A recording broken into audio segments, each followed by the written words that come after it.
ఎవరైనా బలవంతం పెట్టారా తీసుకున్నాను అయ్యగారు లేదు మీ అమ్మ యేసు ప్రభు 2000 సంవత్సరాల క్రితం నీ కొరకు మరణించి తిరిగి లేసారని నిరీక్షణ కలిగి మరి యవన ప్రేమలో ఉన్నావు. ఎన్నో మీ ఫ్రెండ్స్ ఉంటారు కాలేజ్ చదువుతున్నారా? మీ ఊర్లోని ఇటు వెళ్దామంటారు. మీ ఊర్లోనే గారు మీ ఊరు కాలేజీలోని రంగాపురంలో మరి ఫ్రెండ్స్ ఉంటారు. మరి అటు వెళ్దాం ఇటు వెళ్దాం అంటూ ఉంటారు. మరి వాళ్ళతో మరి సంఘ క్రమాల్లో నెలకొకసారి బల్లారాధన కార్యక్రమం మరి హాస్టల్లో ఉంటే పర్వాలేదు, మరి ఇంటి దగ్గర ఉంటే తప్పనిసరిగా అటెండ్ అవుతారు. మరి అభిప్రాయంలో మరి నువ్వు చాలా నీట్గా ఉంది.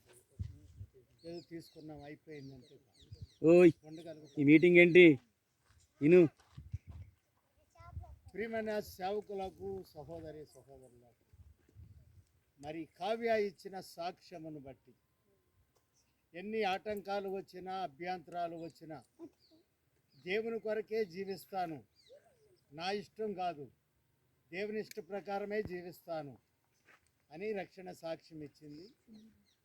కాబట్టి ఈ రక్షణకు ముందు అయ్యగారిలో ఒక అయ్యగారు ప్రార్థన చేయవలసింది. సర్వోన్నతుడా యేసయ్య మీకు వందనాలు, స్తోత్రాలు, స్తుతులు చెల్లిస్తూ ఉన్నాం ప్రభువా. ఈ సమయంలో నీ నామమును ఎంతగానో స్తుతిస్తూ ఉన్నాం ప్రభువా.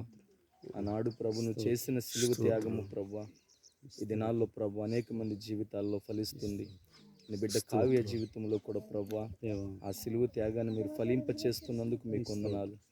ఆ బిడ్డకు ప్రభుని యందు విశ్వాసమును మీరు కలిగించి ఆ బిడ్డను ప్రభు దినమందు నూతన సృష్టిగా మారుస్తున్నందుకు మీకు వందనాలు.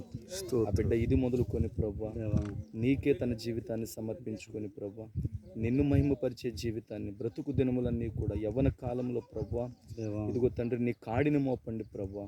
బలమైన జ్యోతిగా ప్రభు మీరు ప్రకాశింప చేయండి నాయన. తాను వెలుగుతూ ప్రభు అనేక మందికి ప్రభు ఈ వెలుగు మార్గమును కనపరిచే బిడ్డగా ప్రభు మీరు ఆశీర్వదిస్తారని యేసు నామములో మిమ్మల్ని స్తుతిస్తూ ప్రార్థిస్తున్నాము తండ్రి, ఆమేన్. తండ్రి యొక్కయు కుమారుని యొక్కయు పరిశుద్ధాత్మ నామములో